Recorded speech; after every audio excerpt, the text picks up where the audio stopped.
هلمند والي الحاج مولوي عبدالرحمن مسلم کندوزي په داسې حال کې چې د لښکرګاه ښاروال حفیظ مولاداد صدیق هلمند مصطفی الحاج مغیره د دوهمو واحدونو کنډک مرستیال ابو ریحان او د ولایت مقام رابط ملا احمد الله صداقت ملتیا کول نصراج ولسوالۍ کې د یوې غریبې کورنۍ لیدو ته ولاړی.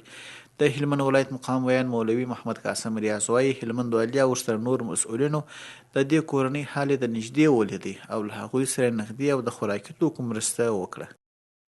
تېره شپه هلمند والي الحاج محترم مولوي عبدالرحمن مسلم کندوزي صاحب په داسې حال کې چې یو شمېر نورو لوړپوړو مسؤلینو یې هم ملتیا کول نصراج ولسوالۍ کې د یوې غریبې کورنۍ لیدو ته ولاړی.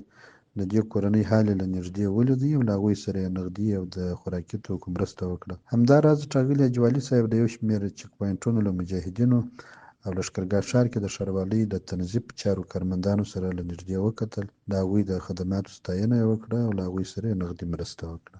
د دې غریبې کورنۍ مشر ملا محمد خان د هلمند والي څخه مننه وکړه چې د دوی لاسنیوی وکړ. وایي په ډېر بد حالت کې ژوند کوه او غوښتنه یې کول چې دا ډول مرستې د نورو اړمونو سره هم ترسره شي.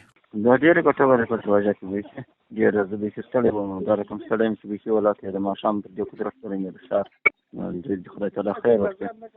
ډېر ښه وکړه زموږ سره دا خدای تعالی چې یو بل مسلمان سره دا وسیلې سره وکړو. هلمند والي د دولتي مسؤلینو سره یوځای په همدې شپه د یو شمېر چک پواینټونو له مجاهدینو او لښکرګاه ښار کې د ښاروالۍ هغه کارمندانو سره هم ولیدل چې د ښار په نظافت بوخت وو او له هغوی سره نغدي مرسته وکړه.